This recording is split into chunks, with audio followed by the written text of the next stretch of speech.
Hello viewers, welcome to Tamil voice over. இந்த தடவையும் நான் ஒரு த்ரில்லர் படத்தோட தான் வந்திருக்கேன். அந்த படத்தோட பேரு ஃபயர் பிரேக். ஒரு காட்டு தீயும் காணாம போன குழந்தையும். அந்த குழந்தை எப்படி காணாம போச்சு, காட்டு தீ இதுல என்ன பண்ணுச்சு அப்படிங்கறதெல்லாம் பார்க்கலாம் வாங்க. படத்தை ஆரம்பிச்சோன்னே கதைக்குள்ள போயிட்டாங்க. ஒரு பெரிய காடை காட்டுறாங்க. நடுவுல ஒரு டவர் இருக்கு. அந்த டவர் மேல இருந்து சின்னதா ஏதோ ஒரு ஸ்பார்க் கீழே விழுகுது. விழுந்ததுல கீழே இருந்த சருகெல்லாம் அப்படியே கொஞ்சம் தீ பத்தி எரிய ஆரம்பிக்குது. இதுல இருந்து காட்டு தீயா மாறி கொஞ்சம் கொஞ்சமா அது ஃபார்ம் ஆக ஆரம்பிக்குது. அந்த டவரை சுத்தி தீ பிடிக்க ஆரம்பிச்சிருது. காட்டு தீ பரவிட்டு இருக்கிற இதே சமயத்துல நம்ம ஹீரோயின் என்ட்ராகுறாங்க. அவங்க பேரு மாறா. அவங்களுக்கு ஒரு பொண்ணு லிடி இருக்காங்க. அவங்க யார் கூட வந்திருக்காங்கன்னா அவங்க ஹஸ்பண்டோட தம்பி ஃபேமிலியோட வந்திருக்காங்க. அவங்க தம்பி, அவங்களோட ஒய்ஃப், அதுக்கப்புறம் ஒரு பையன். ஹீரோயினோட ஹஸ்பண்ட் ரொம்ப ரீசெண்டா தான் இறந்திருப்பாரு. அவர் அடிக்கடி தங்கின வீடு இந்த காட்டுக்குள்ள இருக்கிற இதே வீடுதான். அவர் இறந்ததும் இதே இடத்துலதான்.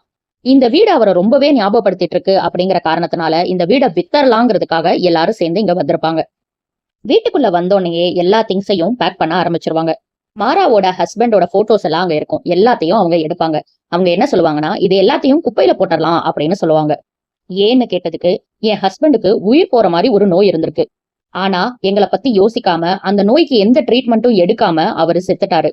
எங்களை பத்தி எல்லாம் யோசிச்சிருந்தா அவர் கண்டிப்பா ஏதாவது ட்ரீட்மெண்ட்டுக்கு ட்ரையாவது பண்ணிருப்பாரு. அதனால எனக்கு அவர் ஞாபகமே தேவை கிடையாது. அவரை ஞாபகப்படுத்துற மாதிரி எந்த பொருளும் எனக்கு வேணாம், எல்லாத்தையும் குப்பையில போட்டுடலான்னு மாறா சொல்லுவாங்க. இத கரெக்டா அவங்க பொண்ணு லிடி ஓரமா இருந்து ஒட்டு கேட்டுருவாங்க. அப்புறம் எல்லாரும் உட்காந்து சாப்பிட்டுட்டு இருப்பாங்க. அப்போ பக்கத்து வீட்டுல இருந்து ஒருத்தர் வருவாரு. அவரு ஃபாரஸ்ட் டிபார்ட்மெண்ட்ல வேலை செஞ்சுட்டு இருக்கிற ஒரு ஆளு. அவர் வந்து இவங்களை பார்த்து பேசிட்டு, ஏதாவது ஹெல்ப் வேணும்னா என்கிட்ட சொல்லுங்க அப்படின்னு சொல்லுவாரு. லிடிக்கு அவரு பட்டர்ஃப்ளை ஒரு கண்ணாடியில அடைச்சு வச்ச மாதிரி ஒரு கிஃப்ட தருவாரு. தந்துட்டு அங்க இருந்து கிளம்பிடுவாரு. திடீர்னு வெளியே பார்த்தா ஸ்னோஃபால் ஆகுற மாதிரி தெரியும். என்ன ஸ்னோஃபால் ஆகுதா அப்படின்னு எல்லாரும் வெளியே போய் பார்ப்பாங்க. ஆனா அது ஸ்னோஃபால் கிடையாது, சாம்பல் தான் கீழே விழுகுது. என்ன திடீர்னு இப்படி ஆகுது, என்னன்னு பாக்கணுமேனு உடனே போய் நியூஸ பார்ப்பாங்க. அதுலயும் கரெக்டா இந்த ஃபாரஸ்ட் ஃபயரை பத்தி சொல்லியிருப்பாங்க. ஃபாரஸ்ட்ல ஃபயர் ஸ்டார்ட் ஆயிருக்குன்னு நியூஸ்ல சொல்றத இவங்க கேட்டுருவாங்க. அதுக்கப்புறம் என்ன பேசிப்பாங்கன்னா, ஃபாரஸ்ட் ஃபயர் ஸ்டார்ட் ஆயிடுச்சு, ஆனா அது கொஞ்சம் தூரத்துலதான் இருக்கு, நம்ம அதுக்குள்ள எல்லாத்தையும் பேக் பண்ணிட்டு இன்னைக்கே கிளம்பிடலாம் அப்படின்னு பேசிப்பாங்க. உள்ள போய் கடகடன்னு எல்லாத்தையும் பேக் பண்ணவும் ஆரம்பிச்சிருவாங்க. இவங்க அவசரமா பேக் பண்ணிட்டு இருக்கும்போது லிடி வந்து மாறா கிட்ட பேசுவாங்க. அம்மா, கொஞ்ச நேரம் கழிச்சு நீ ஃபாரஸ்டுக்குள்ள வாக்கிங் போலான்னு சொன்னேல்ல, போய் கடைசியா ஒரு தடவை இந்த ஃபாரஸ்டுக்கு குட் பை சொல்லிட்டு வரலான்னு சொன்னேல்ல, வா இப்ப போலான்னு சொல்லி கூப்பிடுவாங்க. என்ன நீ சிச்சுவேஷனே தெரியாம பேசிட்டு இருக்க, இங்க எவ்வளவு பெரிய விஷயம் நடந்துட்டு இருக்கு, அதெல்லாம் இப்போதைக்கு போக முடியாது, நம்ம போய் பேக் பண்ணிட்டு சீக்கிரமா கிளம்பணும் அப்படின்னு சொல்லிடுவாங்க. ஆனா லிடி சும்மா இருக்காம என்ன பண்ணுவாங்கன்னா, எல்லா அப்பாவோட போட்டோஸையும் அவங்க கையில எடுத்துப்பாங்க. சூவை மாட்டிட்டு காட்டுக்குள்ள கிளம்பிடுவாங்க. அவங்க அப்பாவும் அவங்களும் மட்டுமே தங்கின ஒரு உட்டன் கேபின்குள்ள போயிருவாங்க. அங்க போய் போட்டோ எல்லாம் வச்சு ப்ரே பண்ண ஆரம்பிச்சிருவாங்க. லிடி காணாங்கிறத மாறா தெரிஞ்சுக்கிட்டு உடனே லிடிய தேட ஆரம்பிப்பாங்க. வெளியே வந்து பார்த்தா அந்த ஃபாரஸ்ட் ரேஞ்சர் அப்பதான் கார்ல வந்துட்டு இருப்பாரு. என் பொண்ணை எங்கேயாவது பாத்தீங்களா அப்படின்னு சொல்லி கேட்பாங்க. ஆமா, ஃபாரஸ்டுக்குள்ள இருக்கிற உட்டன் கேபின்ல உங்க பொண்ணை நான் பார்த்தேன் அப்படின்னு சொல்லுவாரு. பாத்தீங்கன்னா கூப்பிட்டு வந்திருக்கலாம்ல, ஏன் பொண்ணை தனியா விட்டுட்டு வந்தீங்க அப்படின்னு இவங்க கேட்பாங்க. நான் கூப்பிட்டேன், நான் கொஞ்ச நேரம் இருந்துட்டு வரேன்னு சொல்லிட்டு உங்க பொண்ணு சொன்னனாலதான் நான் வந்துட்டேன் அப்படின்னு சொல்லுவாரு. உடனே லிடிய கூட்டிட்டு வரணும் அப்படின்னு சொல்லிட்டு மாறா அங்க இருந்து கிளம்பிடுவாங்க. நேரா உட்டன் கேபின்குள்ளேயும் போய் பார்ப்பாங்க. ஆனா கையில வச்சிருந்த எல்லா போட்டோஸும் அங்க இருக்குமே தவிர லிடி அங்க இருக்க மாட்டாங்க. ஐயோ, லிடிய காணாமே அப்படின்னு சொல்லிட்டு வெளியே போய் ஃபுல்லா தேட ஆரம்பிப்பாங்க. கொஞ்ச நேரம் இந்த சைடும் அந்த சைடும்னு மாத்தி மாத்தி தேடுவாங்க. ஆனா லிடி அங்க இருக்கவே மாட்டாங்க. தேடி கண்டுபிடிக்க முடியாததுனால போலீஸ் கம்ப்ளைண்டும் கொடுத்துருவாங்க. போலீஸ் கம்ப்ளைண்ட் கொடுத்தோன்னே போலீஸ் நேரா வீட்டுக்கு வந்துருவாங்க. மறுபடியும் அவங்க எல்லார்கிட்டையும் என்ன நடந்தது அப்படின்னு தீர விசாரிப்பாங்க. குழந்தைய லாஸ்ட் யாரு பார்த்தது அப்படின்னு போலீஸ் கேட்டோன்னே இவர் தான் அப்படின்னு சொல்லிட்டு ஃபாரஸ்ட் ஆபீசரை காமிப்பாங்க. அவரும் நடந்த எல்லாத்தையும் மறுபடியும் ஒரு தடவை போலீஸ் கிட்ட சொல்லுவாரு. போலீஸ் எல்லாத்தையும் கேட்டுட்டு, நாங்க எல்லாத்தையுமே விசாரிச்சிட்டோம், இப்போ இருக்கிற சிச்சுவேஷனுக்கு உடனே நம்ம தேட ஆரம்பிக்கணும், அதை நாங்க பாத்துக்கிறோம், ஆனா இப்போ நீங்க எல்லாருமே இந்த இடத்த விட்டு கிளம்பணும் அப்படின்னு சொல்லுவாங்க. ஃபாரஸ்ட் ஃபயர் இந்த டைரக்ஷன்ல தான் வந்துட்டு இருக்கு, இங்க இருக்கிறது யாருக்குமே சேஃப் கிடையாது, உடனே கிளம்புங்க அப்படின்னு போலீஸ் மறுபடியும் சொல்லுவாங்க. நான் மாறா குழந்தை இல்லாம நான் வரமாட்டேன் அப்படின்னு சொல்லுவாங்க. போலீஸ் உடனே இது ரெக்வஸ்ட் கிடையாது மேடம், ஆர்டர் அப்படின்னு சொல்லிட்டு கிளம்பிடுவாங்க. மாறா அதுக்கப்புறம் லூயிஸ் கிட்ட என்னால என் குழந்தை இல்லாம வரவே முடியாது அப்படின்னு மறுபடியும் சொல்லுவாங்க. மாறா ஹஸ்பண்டோட தம்பியான லூயிஸும் நாங்களும் உங்க கூடவே இருக்கோம், குழந்தைய கண்டுபிடிச்சிட்டே இங்க இருந்து போலாம் அப்படின்னு பேசிப்பாங்க. லூயிஸோட வைஃபுக்கும் பையனுக்கும் லைட்டா ஒரு பயம் இருக்கும் ஃபாரஸ்ட் ஃபயரை நினைச்சு. ஆனா இவரு அவங்க கிட்ட பேசி கன்வின்ஸ் பண்ணிடுவாரு. நம்மளுக்கு ஈவினிங் வரைக்கும் டைம் இருக்கு, அதுக்குள்ள குழந்தைய எப்படியாவது கண்டுபிடிச்சிட்டு இங்க இருந்து கிளம்பிடலாம் அப்படின்னு பேசிப்பாங்க. போலீஸ் வந்து ஒரு சைடு குழந்தைய தேட ஆரம்பிச்சிருவாங்க. இன்னொரு சைடு ஃபயர் ஃபைட்டர்ஸ் எப்படியாவது அந்த தீய அணைச்சிடணும் அப்படின்னு ட்ரை பண்ணுவாங்க. ரொம்ப நேரமா குழந்தைய தேடிக்கிட்டே இருப்பாங்க. காட்டுத்தீய அணைக்க ஒரு சைடு ஃபயர் ஃபைட்டர்ஸ் போராடிட்டு இருக்க, குழந்தைய எப்படியாவது கண்டுபிடிச்சிடணும்னு போலீஸ் ஒரு சைடு தேடிட்டு இருக்க, வீட்ல என்ன பண்றதுன்னு தெரியாம அவங்க பாத்துக்கிட்டே உட்கார்ந்திருப்பாங்க. கரெக்டா அப்ப அவங்களுக்கு ஒரு ஃபோன் கால் வரும். போலீஸ் தான் ஃபோன் பண்ணியிருப்பாங்க. "எங்க ஃபயர் ரொம்ப அதிகமாவே பரவ ஆரம்பிச்சிருச்சு. ஃபுல்லா புகையா இருக்கு. எங்களால குழந்தைய இப்போ தேட முடியல. அதனால நாங்க சர்ச்ச மறுபடியும் நாளைக்கு காலையில தான் ஆரம்பிக்கணும். இதுக்கு மேல எங்களால தேட முடியாது" அப்படின்னு போலீஸ் சொல்லிடுறாங்க. மாறா உடனே லூயிஸ் கிட்ட, "போலீஸ் தேட முடியாதுன்னு சொல்லிட்டாங்க. நம்ம போய் தேடலாம்" அப்படின்னு சொல்லுவாங்க. இந்த டைம்ல லூயிஸோட வைஃப் என்ன சொல்லுவாங்கன்னா, "இது சேஃபா இருக்கிற மாரி எனக்கு தெரியல. இங்க இருந்து கிளம்புறது தான் நல்லதுன்னு தோணுதுன்னு" சொல்லுவாங்க. லூயிஸ் உடனே, "நீ இப்போ டேனிய கூப்பிட்டுட்டு கார்ல போயிட்டேன்னா திரும்ப வர்றதுக்கு எங்களுக்கு கார் இருக்காது. இங்க மாட்டிக்கிற மாதிரி ஆயிரும். ஒரே ஒரு கார் தான் இருக்கு. கொஞ்சம் பொறுமையா இரு, போலாம்" அப்படின்னு சொல்லிருவாரு. மாறா உடனே என்ன சொல்லுவாங்கன்னா, பக்கத்து வீட்ல இருக்கிற ஃபாரஸ்ட் ரேஞ்சர் சாண்டியாகோ அவர்கிட்ட ஒரு கார் இருக்கு. நம்ம வேணா அவர்கிட்ட கேட்டு பார்க்கலாம். அவர் தரேன்னு சொல்லிட்டா, நம்ம இவங்கள கார்ல அனுப்பியறலாம். அதுக்கப்புறம் குழந்தைய கண்டுபிடிச்சிட்டு சாண்டியாகோவோட கார்ல நம்ம போயிரலாம் அப்படின்னு பேசிப்பாங்க. ஃபாரஸ்ட் ரேஞ்சர் கிட்ட கார் கேட்கறதுக்காக மாராவும் லூயிஸும் போவாங்க. ஃபாரஸ்ட் ரேஞ்சர் வீட்டு கதவை தட்டி இந்த மாதிரி கார் வேணுங்கிற விஷயத்த சொல்லுவாங்க. அவரும், "கண்டிப்பா எடுத்துக்கோங்க. நானும் கூட வரேன் தேடுறதுக்கு" அப்படின்னு சொல்லுவாரு. மாராக்கு ஆனா என்னமோ இவர் மேல கொஞ்சம் டவுட்டாவே இருக்கும். ஒரு 8 வயசு பொண்ண நடு காட்டுல தனியா பார்த்தா யாராவது அப்படியே விட்டுட்டு வருவாங்களா? கண்டிப்பா கூட்டிட்டு தானே வருவாங்க. ஆனா இவர் விட்டுட்டு வந்துட்டேன் அப்படின்னு சொன்னதுல இருந்தே கொஞ்சம் டவுட்டா தான் இருக்கும். அதனால மாறா என்ன சொல்லுவாங்கன்னா, "என் கூட சண்டை போட்டுட்டு என் பொண்ணு வந்தா, ஒருவேளை உங்க வீட்ல ஒளிஞ்சிட்டு இருக்கிறதுக்கு கூட வாய்ப்பு இருக்கு. நான் கொஞ்சம் தேடிக்கவான்னு" கேட்பாங்க. "வீட்டுக்குள்ள இருந்திருந்தா எனக்கே தெரிஞ்சிருக்குமே" அப்படின்னு சொல்ல, "இல்ல என்னோட திருப்திக்காக நான் தேடுறேனே" அப்படின்னு சொல்லிட்டு ஒவ்வொரு ரூமா தேடுவாங்க. அதுக்கப்புறம் பார்த்தா ஒரு லேப் செட்டப் மாரி ஒரு இடத்துல வச்சிருப்பாரு. "இது என்னது?" அப்படின்னு கேட்டதுக்கு, "இங்க காட்டுல இருக்கிற மஷ்ரூம் வச்சு நான் ஒரு ஆராய்ச்சி பண்ணிட்டு இருக்கேன். அதுதான் இதுன்னு" சொல்லுவாரு. அது பக்கத்திலேயே ஒரு ரூம் இருக்கும். "இந்த ரூம தொறங்க" அப்படின்னு மாறா சொல்லுவாங்க. "அது என்னோட பர்சனல் ரூம். தொறக்க முடியாது" அப்படின்னு சொல்லிருவாரு. வெளிய வந்து மாறாவும் லூயிஸும் பேசிப்பாங்க. "இவர் ஏன் அந்த ரூம தொறக்க முடியாதுன்னு சொல்றாரு? எனக்கு என்னமோ இவர் மேல டவுட்டா இருக்கே" அப்படின்னு பேசிட்டு இருப்பாங்க. அப்போ அந்த ஃபாரஸ்ட் ரேஞ்சர் கார் எடுத்துட்டு வந்து, "சரி வாங்க தேட போலாம்" அப்படின்னு சொல்லிட்டு கூப்பிடுவாரு. இவங்களும் காருக்குள்ள ஏறிருவாங்க. காருக்குள்ள ஏறுனதுக்கு அப்புறம் அந்த ஃபாரஸ்ட் ரேஞ்சர் என்ன சொல்லுவாருன்னா, "நான் ஃபிளாஷ் லைட்ட மறந்துட்டேன். அந்த லைட் கண்டிப்பா வேணும். நான் போய் எடுத்துட்டு வரேன்" அப்படின்னு சொல்லிட்டு வீட்டுக்குள்ள போவாரு. அந்த டைம்ல காருக்குள்ள ஒரு மேப் இருக்கும். ஐசோலேட்டட் பிளேசஸ் அப்படின்னு மார்க் பண்ணியே ஒரு மேப் இருக்கும். அதுக்கப்புறம் அப்படியே பக்கத்துல கீர்ல பார்த்தா லிடியோட பிரேஸ்லெட் இருக்கும். லூயிஸ் அந்த பிரேஸ்லெட்ட உடனே எடுத்துட்டு மாரா கிட்ட காட்டுவாங்க. "இது லிடியோட பிரேஸ்லெட் தானே" அப்படின்னு. மாரா பார்த்துட்டு பயங்கரமா ஷாக் ஆயிருவாங்க. "எனக்கு இவன் மேல பயங்கர டவுட்டா இருக்கு. இவன் தான் நம்ம குழந்தைய ஏதாவது பண்ணியிருக்கணும்" அப்படின்னு பேசிட்டு இருப்பாங்க. அந்த டைம்ல அந்த ஃபாரஸ்ட் ரேஞ்சர் வந்துருவாரு. உள்ள வந்து உட்கார்ந்தோன அந்த மேப்ப காட்டி, "எதுக்கு இதெல்லாம் மார்க் பண்ணி வச்சிருக்கீங்கன்னு?" கேட்பாங்க.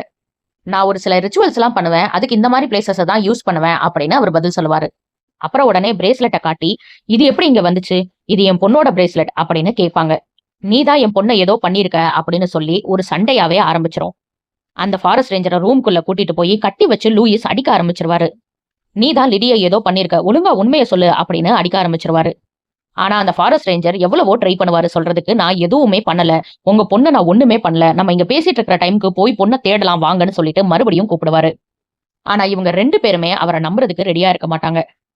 லூயிஸ் ஃபாரஸ்ட் ரேஞ்சர் கையில இருந்து போன புடுங்கி, அந்த போன்ல என்ன இருக்கு அப்படின்னு பார்க்க ஆரம்பிப்பாரு.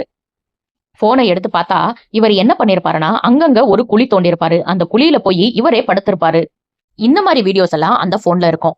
அந்த குழி எல்லாம் இந்த ஃபாரஸ்ட் ரேஞ்சர் வீட்டு பக்கத்துல தான் இருக்கும். லூயிஸ்க்கு உடனே டவுட் வந்துரும். இந்த மாதிரி ஏதாவது ஒரு குழியில தான் லிடிய புதைச்சு வச்சிருந்தாலும் வச்சிருப்பானோ அப்படின்னு. அந்த குழியெல்லாம் தோண்டி பார்க்கணும்னு சொல்லிட்டு லூயிஸ் உடனே போயிருவாரு. லூயிஸ் போனதுக்கு அப்புறம் மாரா ரொம்ப கெஞ்சி கேட்பாங்க ஃபாரஸ்ட் ரேஞ்சர் கிட்ட. "எனக்கு ஆல்ரெடி ஹஸ்பண்ட் கிடையாது. எனக்கு இருக்கிறது ஒரே ஒரு பொண்ணு தான். என் பொண்ண என்ன பண்ண? தயவு செஞ்சு சொல்லிரு. எனக்கு என் பொண்ணு வேணும்" அப்படின்னு ரொம்பவே கெஞ்சி கேட்பாங்க. "நீங்க ஏன் என்ன நம்பவே மாட்டேங்கிறீங்க? நான் உன் பொண்ண ஒண்ணுமே பண்ணல. நான் ஒரு சில ரிச்சுவல்ஸ் எல்லாம் பண்ணுவேன். சாக தான் போறோம்னு தெரிஞ்சவங்களுக்கெல்லாம் சாவ பத்தின பயம் எல்லாம் இருக்கக்கூடாதுங்கிறதுக்காக நான் ரிச்சுவல்ஸ் பண்ணுவேன். உன் ஹஸ்பண்ட் சாகும்போது கூட நான் இங்க பக்கத்துல தான் இருந்தேன். அவருக்கும் அந்த மாதிரி நான் நிறைய ஹெல்ப் பண்ணியிருக்கேன்னு" சொல்லுவாரு. மாராவோட டவுட் இன்னும் ஸ்ட்ராங் ஆயிரும். "என் ஹஸ்பண்ட் சாகும்போது நீ இங்கதான் இருந்தியா?" அப்படின்னு கேட்பாங்க. ஆமான்னு அவரு சொல்லுவாரு. "அப்போ என் ஹஸ்பண்ட கொன்னதும் நீதானா? என் ஹஸ்பண்ட கொன்னுட்டு இப்ப என் பொண்ணையும் ஏதாவது பண்ணலான்னு பாக்குறியா?" அப்படின்னு கேட்பாங்க. போக போக இவர் மேல பயங்கரமா டவுட் ஏறிரும் மாராக்கு. இந்த டைம்ல லூயிஸ் ஒவ்வொரு குழியவா தோண்டி தோண்டி பாத்துட்டு இருப்பாரு. அந்த டைம்ல மாராவும் எலனாவும் இங்க வந்துருவாங்க. உள்ள ஏதோ ஒரு பேக் மாதிரி கிடைக்கும். அது கண்டிப்பா ஏதோ ஒரு பாடி தான் அப்படின்னு சொல்லிட்டு லூயிஸ் தோண்டி வெளியே எடுப்பாரு. ஆனா பார்த்தா உள்ள ஃபுல்லா ஒரே மரக்கட்டையா இருக்கும். அத பார்த்து அப்பாடா அப்படின்னு தோணும் மாராக்கு. இந்த டைம்ல காட்டு தீயும் பயங்கரமா பரவிக்கிட்டு இருக்கும். மாரா கொஞ்சம் ரிலீஃப் ஆயிட்டு லூயிஸ் கிட்ட, "உங்க அண்ணனை கொன்னதும் இவன் தான்" அப்படின்னு சொல்லுவாங்க. லூயிஸ்க்கு இன்னும் பயங்கரமா கோவம் வந்துரும். இந்த டைம்ல சாண்டியாகோ நிஜமாவே அன்னைக்கு என்ன நடந்தது அப்படிங்கறத யோசிச்சு பாப்பாரு. இவரு காட்டு வழியா வந்துட்டு இருக்கும்போது அங்க லிடி இருப்பாங்க. இங்க என்ன பண்ணிட்டு இருக்கேன்னு இவரு கேட்டதுக்கு, எங்க அப்பாவை நினைச்சு நான் இங்க பிரேயர் பண்ணிட்டு இருக்கேன். எங்க அப்பாக்கும் இந்த ஃபாரஸ்டுக்கும் குட் பை சொல்லிட்டு இருக்கேன்னு சொல்லி லிடி சொல்லுவாங்க. எனக்கு எங்க அப்பா மேல கோவம். அவர் எந்த ட்ரீட்மெண்ட்டும் எடுத்துக்காம இப்படி லாஸ்டா எங்களை விட்டுட்டு போயிட்டாரு. அதனால எங்க அம்மாக்கும் அப்பா மேல கோவம். இதெல்லாம் ஃபாரஸ்ட் ரேஞ்சர் கிட்ட லிடி ஷேர் பண்ணுவாங்க. இவர் என்ன சொல்லுவார்னா, நீ நினைக்கிற மாதிரி எல்லாம் கிடையாது. உங்க அப்பா ரொம்பவே ட்ரை பண்ணாரு. ஆனா அந்த நோய் அந்த மாதிரி என்ன பண்ணிருந்தாலும் ஒன்னும் செஞ்சிருக்க முடியாது. சீக்கிரமாவே உங்க அம்மாவும் இதை புரிஞ்சுப்பாங்க. நீ கவலைப்படாதன்னு சொல்லுவாரு. எங்க அம்மாவையே இப்ப எனக்கு பிடிக்கல. இது எங்க அம்மா எனக்கு கொடுத்த பிரேஸ்லெட். இந்தாங்க நீங்க வச்சுக்கோங்க. ஆனா நான் கொடுத்தேன்னு சொல்லாதீங்கன்னு சொல்லிட்டு லிடி தான் அவங்க கையாலேயே அந்த பிரேஸ்லெட்டை இந்த ஃபாரஸ்ட் ரேஞ்சருக்கு கொடுப்பாங்க. சரி வா வீட்டுக்கு போலான்னு இவர் கூப்பிட, இல்ல நான் இன்னும் கொஞ்ச நேரம் பிரேயர் பண்ணிட்டு வர்றேன்னு சொல்லிட்டு லிடி சொல்லிடுவாங்க. லிடி மறுபடியும் அந்த உட்டன் கேபின்குள்ள போய் உக்காந்து பிரேயர் பண்ண ஆரம்பிப்பாங்க. அப்போ அந்த உட்டன் கேபினை சுத்தி யாரோ நடக்கிற மாதிரி இருக்கும். அதோட அங்க கட் பண்ணிட்டு இப்போ இருக்கிற ஃபாரஸ்ட் ஆபீசரை காமிப்பாங்க. அந்த குழி பக்கத்துல தான் 3 பேரும் நின்னு பேசிட்டு இருப்பாங்க. இப்போ இங்க என்ன நடக்கும்னா, லூயிஸோட பையன் டேனி இந்த வீட்டுக்கு வருவாரு. இங்க ஃபாரஸ்ட் ரேஞ்சரை கட்டி வச்சிருக்கிறத பாப்பாரு. டேனி, சீக்கிரமா வந்து என்னோட கயிறை அவுத்து விடு. நம்ம இப்பவே போய் தேடினாதான் லிடிய தேடி கண்டுபிடிக்க முடியும். இத சொன்னா உங்க அப்பா புரிஞ்சுக்க மாட்டேங்கிறாரு. சீக்கிரமா என்னை கலட்டி விடுன்னு சொன்னோன்ன டேனியும் போய் ஃபாரஸ்ட் ரேஞ்சரோட கையில கட்டியிருந்த கயிறை அவுத்து விட்டுருவாரு. 2 பேரும் வெளியே போகலான்னு நினைக்கும் போது கரெக்டா மாறா அங்க வந்துருவாங்க. டேனி உள்ள இருக்கிறதையும் அவங்க பாத்துருவாங்க. இருந்தும் என்ன பண்ணுவாங்கன்னா, கதவை வெளியே சாத்திடுவாங்க. லூயிஸ் கரெக்டா அங்க வந்து என்னாச்சு அப்படின்னு கேட்பாரு. சாண்டியாகோ தப்பிக்க பார்த்தான், அதனாலதான் நான் கதவை தாப்பால் போட்டுட்டேன் அப்படின்னு சொல்லுவாங்க. ஆனா மாறா டேனி உள்ள இருக்கிற விஷயத்த லூயிஸ் கிட்ட மறைச்சிருவாங்க. லூயிஸ் உடனே கத்த ஆரம்பிச்சிருவாரு. உள்ள இருந்து அதுக்கப்புறம் டேனி, அப்பா கத்தாதீங்கப்பா, நானும் உள்ளதான் இருக்கேன் அப்படின்னு சொல்லிடுவாரு. டேனி உள்ளதா இருக்கான், கதவை எதுக்கு நீ தாப்பா போட்ட, திறந்து விடு அப்படின்னு சொல்லிட்டு லூயிஸ் மாறா கிட்ட சொல்லுவாரு. மாறா உடனே, கதவை இப்ப திறந்தா அவங்க 2 பேரும் தப்பிச்சு போயிருவாங்க. டேனி அவன் ஒன்னும் செய்ய மாட்டான், நம்ம கதவை திறக்க வேணாம் அப்படின்னு மாறா சொல்லுவாங்க. நீ என்ன பைத்தியம் மாதிரி பேசிட்டு இருக்க, என் பையன் உள்ள இருக்கான், கதவை திறக்க போறியா இல்லையா அப்படின்னு கத்தி கதவை திறக்க வச்சிருவாரு. கதவை திறந்து பார்த்தா சாண்டியாகோ டேனி கழுத்துல கத்திய வச்சு நின்னுட்டு இருப்பாரு. டேனி கழுத்துல கத்தி வச்சதோடயே அப்படியே மிரட்டிக்கிட்டே வெளியே வந்து கார்ல ஏறி உக்காந்துருவாரு. டேனியையும் பக்கத்து சீட்லயே உட்கார வச்சு அங்க இருந்து கிளம்பி போயிருவாரு. இவங்க அந்த காருக்கு பின்னாடியே ஓடி வருவாங்க. கொஞ்ச தூரம் போனோன்னு காரை நிறுத்தி டேனி கிட்ட, நீ இப்ப இங்க இறங்கு, நான் கிளம்புறேன் அப்படின்னு சொல்லுவாரு. டேனி ஆனா என்ன நடக்குதுன்னு தெரியாம ஒரே ஷாக்ல அப்படியே உட்கார்ந்துட்டு இருப்பாரு. டேனிய கீழே இறக்கி விடணும் அப்படிங்கிறதுக்காக சாண்டியாகோ கீழே இறங்கி வந்து டேனிய இறக்க பாப்பாரு. கரெக்டா அந்த டைம்ல இவங்க எல்லாரும் அங்க வந்துருவாங்க. ஆல்ரெடி இவர் மேல செம்ம டவுட் இருக்கு. டேனி கழுத்துல வேற கத்திய வச்சுட்டாரு. இதுக்கு மேல என்ன வேணும்? லூயிஸ் போட்டு சாண்டியாகோவை பயங்கரமா அடின்னு அடிச்சிருவாரு. இப்ப நீ லிடி இருக்கிற இடத்த சொல்ல போறியா இல்லையா அப்படின்னு கேட்டு கேட்டு பயங்கரமா அடிப்பாரு லூயிஸ். அடியெல்லாம் வாங்கி முடிச்சதுக்கு அப்புறம் சாண்டியாகோ, எனக்கு லிடி இருக்கிற இடம் தெரியும், நான் உங்களை கூட்டிட்டு போறேன் அப்படின்னு சொல்லிடுவாரு. இந்த டைம்ல ஃபாரஸ்ட் ஃபயர் கிட்டத்தட்ட வீடு பக்கத்துல வந்து ஒரே புகை மூட்டமா தான் இருக்கும். லூயிஸ் அதுக்கப்புறம் தன்னோட ஒய்ஃப் கிட்டையும் டேனி கிட்டையும் என்ன சொல்லுவாங்கன்னா, நீங்க இப்ப இந்த இடத்த விட்டு கிளம்புங்க, கார் எடுத்துட்டு கிளம்புங்க, நாங்க போய் லிடிய தேடி கண்டுபிடிச்சு வர்றோம் அப்படின்னு சொல்லிட்டு அவங்க 2 பேர்த்தையும் இந்த இடத்த விட்டு அனுப்பிடுவாரு. அப்புறம் 3 பேரும் சேர்ந்து லிடிய கண்டுபிடிக்கிறதுக்காக போவாங்க. காட்டுக்குள்ள போனதுக்கு அப்புறம் சாண்டியாகோ, லிடி இருக்கிற இடம் எல்லாம் எனக்கு தெரியாது, நான் சும்மா தான் சொன்னேன் அப்படின்னு சொல்லிட்டு தட்டி விட்டுட்டு அங்க இருந்து ஓட ஆரம்பிச்சிருவாரு. காடே ஒரே புகை மண்டலமா இருக்கும். லூயிஸும் மாறாவும் இந்த இடத்துல தனித்தனியா பிரிஞ்சிருவாங்க. எந்த சைடு போறதுன்னு யாருக்குமே தெரியாது. சாண்டியாகோ கொஞ்ச தூரம் போயிட்டு இருக்கும்போது ஹெல்ப்னு லிடியோட வாய்ஸ் கேட்கும். சாண்டியாகோ உடனே, லிடி நீ இதே மாதிரி கத்திக்கிட்டே இரு, நான் உன் பக்கத்துல வர்றேன், நீ பயப்படாத, நான் இங்கதான் இருக்கேன் அப்படின்னு சொல்லுவாரு. லிடியோட வாய்ஸ் கேட்டே போய் பார்த்தா லிடி ஒரு குழியில விழுந்திருப்பாங்க. அப்புறம் ஒரு கட்டைய போட்டு எப்படியோ கஷ்டப்பட்டு லிடிய மேல இழுத்துருவாரு. லிடிக்கு ஏதாவது ஆயிருக்கா அப்படின்னு தட்டி பார்த்துட்டு இருப்பாரு. கரெக்டா மாறா அந்த இடத்துல மறுபடியும் வந்துருவாங்க. மறுபடியும் வந்து தப்பாவே புரிஞ்சுப்பாங்க. இவருதான் லிடியை ஏதோ பண்ணிட்டாரோ அப்படின்னு நினைச்சிருவாங்க. கட்டை எடுத்து சாண்டியாகாவை மட்டுன்னு மறுபடியும் பயங்கரமா அடிச்சு கீழே தள்ளிடுவாங்க. லிடிய தூக்கிட்டு அந்த இடத்துல இருந்து ஓட ஆரம்பிச்சிருவாங்க. கொஞ்ச தூரத்துல போய் நிறுத்தி லிடி கிட்ட, உனக்கு ஒன்னும் இல்லம்மா, அந்த சாண்டியாகோ உன்னை என்ன பண்ணா, ஏதாவது ஹர்ட் பண்ணானா அப்படின்னு கேட்பாங்க. அதுக்கப்புறம் நடந்த எல்லா உண்மையையும் லிடி சொல்லுவாங்க.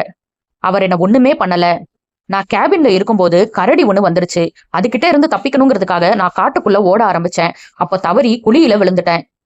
இப்பதான் என்னோட வாய்ஸ கேட்டு சாண்டியாகோ வந்துதான் என்ன காப்பாத்தினாரு, அவருதான் என்ன குழியில இருந்து மேல எடுத்தாரு அப்படிங்கிற உண்மைய சொல்லுவாங்க. அப்ப சாண்டியாகோ உன்னை எதுவும் ஹர்ட் பண்ணலையா, எதுவா இருந்தாலும் பயப்படாம சொல்லுன்னு மறுபடியும் கேட்பாங்க. அவர் என்ன எதுவுமே பண்ணல, என்ன காப்பாத்தினவரே அவர்தான் அப்படின்னு லிடி சொல்லுவாங்க. இவங்க பேசிட்டு இருக்கும் போதே லூயிஸும் அங்க வந்துருவாரு.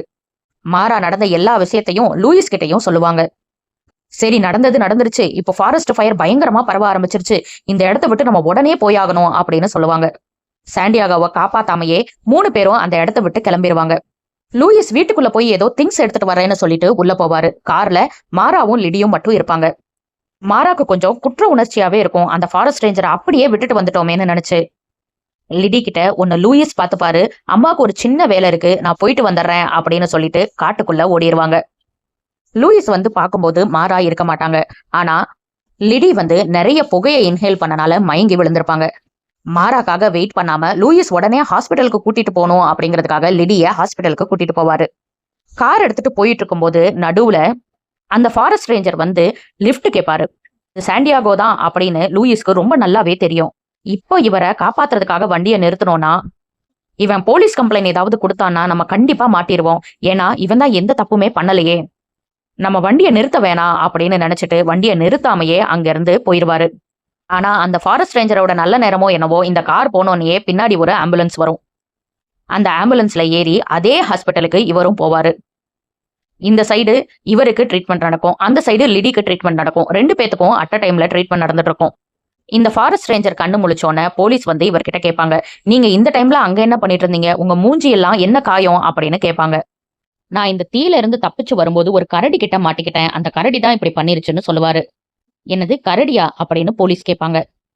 ஆமா, கரடியோட குட்டிய நான் ஏதாவது பண்ணிருவேணும்னு நினைச்சு கரடி என்ன தாக்கிருச்சு.